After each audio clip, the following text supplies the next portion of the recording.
네, 샬롬 반갑습니다. 네, 바른교회 장승재 목사입니다. 오늘 하나님의 말씀은 잠언 10장 17절에서 32절 말씀입니다. 잠언 10장 17절에서 32절 말씀 함께 읽겠습니다. 훈계를 지키는 자는 생명길로 행하여도 징계를 버리는 자는 그릇 가느니라. 미움을 감추는 자는 거짓된 입술을 가진 자요 중상하는 자는 미련한 자이니라. 말이 많으면 허물을 면하기 어려우나 그 입술을 제어하는 자는 지혜가 있느니라. 의인의 혀는 수능과 같거니와 악인의 마음은 가치가 적으니라. 의인의 입술은 여러 사람들을 교육하나 미련한 자는 지식이 없어 죽느니라. 여호와께서 주시는 복은 사람을 부하게 하고 근심을 겸하여 주지 아니하시느니라. 미련한 자는 행악으로 낙을 삼는 것 같이 명철한 자는 지혜로 낙을 삼느니라. 악인에게는 그의 두려워하는 것이 임하거니와 의인은 그 원하는 것이 이루어지느니라. 회오리 바람이 지나가면 악인은 없어져도 의인은 영원한 기초 같으니라. 게으른 자는 그 부리는 사람에게 마치 이의 식초 같고 눈의 연기 같으니라. 여호와를 경외하면 장수하느니라. 그러나 악인의 수명은 짧아지느니라. 의인의 소망은 즐거움을 이루어도 악인의 소망은 끊어지느니라. 여호와의 도가 정직한 자에게는 산성이요 행악하는 자에게는 멸망이니라. 의인은 영영이 이동되지 아니하여도 악인은 땅에 거하지 못하게 되느니라. 의인의 입은 지혜를 내어도 패역한 혀는 배임을 당할 것이니라. 의인의 입술은 기쁘게 할 것을 알거늘 악인의 입은 패역을 말하느니라. 아멘. 네, 오늘 하나님의 말씀의 제목은 말 한마디에 품격이 드러납니다 라는 제목으로 하나님 말씀 전달하도록 하겠습니다. 네, 잠언 저자인 솔로몬은요, 하나님의 지혜와 우리의 언어 생활의 관계를 계속해서 교훈하기 시작하는데요. 여기서의 주제는 말이라는 주제를 공통 분모로 지니고 있음을 알 수 있습니다. 언어 생활은 영적 상태를 나타내는 중요한 지표라는 거예요. 지혜로운 사람은요, 말로 다른 사람에게 유익을 주는 사람이지만 어리석은 사람의 말은 자신뿐만 아니라 이웃을 파괴한다라고 말하고 있다는 것이죠. 17절을 보니까 훈계를 지키는 자와 징계를 버리는 자를 대조하고 있습니다. 이때까지 잠언은 훈계를 지키는 자를 지혜로운 사람으로, 징계를 버리는 자를 어리석은 사람으로 묘사해 왔어요. 그렇기 때문에 이 말씀은 지혜로운 사람과 미련한 자를 대조하고 있음을 알 수 있다는 것이죠. 솔로몬은 17절에서 지혜로운 사람은 생명길로 행한다 라고 말하고 있습니다. 그러면서 생명길로 가는 사람이 지켜야 할 교훈을 알려주는데요. 하나님께 구원을 받아 생명의 길로 가는 사람들은 말을 조심해야 한다라고 잠언 저자인 솔로몬은 우리에게 계속해서 강조하고 있습니다. 사람은요, 누구나 말에서 실수하기 마련이고 예수님의 동생인 야고보도 야고보서 3장 2절에서도 말하고 있습니다. 맞습니다. 누구나 실수할 수 있죠. 하지만 똑같은 실수를 계속해서 반복한다면 그건 문제가 있다는 겁니다. 그러면 실수를 반복하지 않으려면 어떻게 해야 될까요? 하나님의 말씀을 통해 책망을 듣거나 했을 때 받아들이고 그것을 즐거워하는 사람이라고 말하고 있다는 거예요. 그러면 말이 변하고 행동도 변하게 된다는 겁니다. 저와 여러분들이 아무리 예수님을 믿는다고 말한다고 해서 많은 사람들은 믿지 않는다는 겁니다.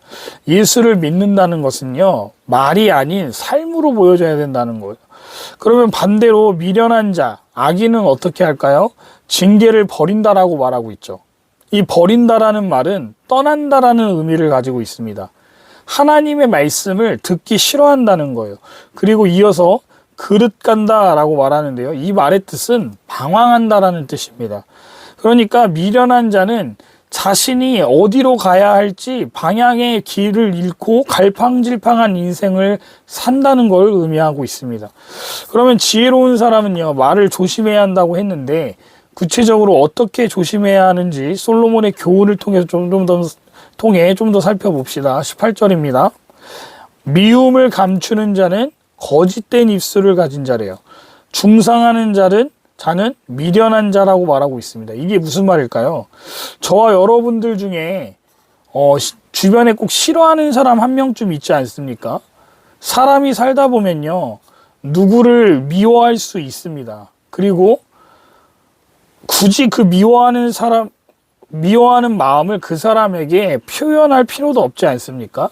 그래서 우리는 회사에서 동료나 친구 중에서나 사회에서 별로 함께하고 싶지 않은데 어쩔 수 없이 함께해야만 하는 사람들이 종종 있어요. 안 좋아하는 정도가 아니라 증오할 정도로 싫은 사람이 있을 수 있단 말입니다. 하지만 함께 해야 되는 경우나 잘 보여야 하는 대상에게 우리는 어떻게 합니까?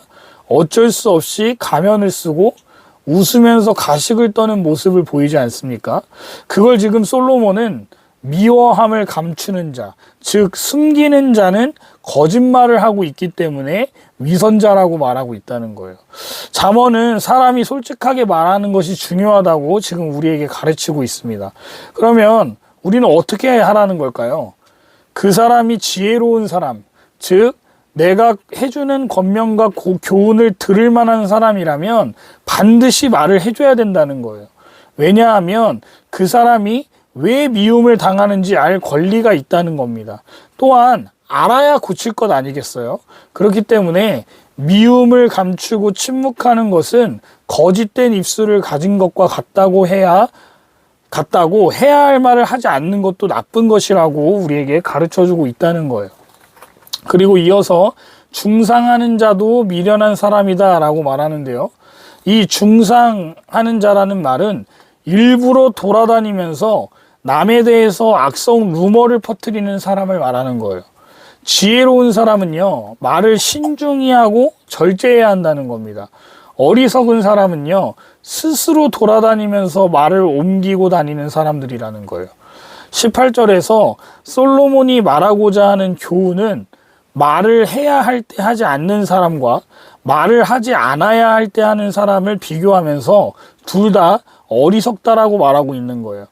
우리는 미움은 다툼을 일으키지만 사랑은 모든 허물을 덮는다는 그 말씀을 마음에 새기는 저와 여러분들 되시기를 바랍니다. 이 솔로몬의 두 번째 교훈은 말을 많이 하는 사람과 입술을 제어하는 사람을 대조하고 있다는 거예요. 사람은요, 이 말로 가장 많은 죄를 짓는다는 겁니다.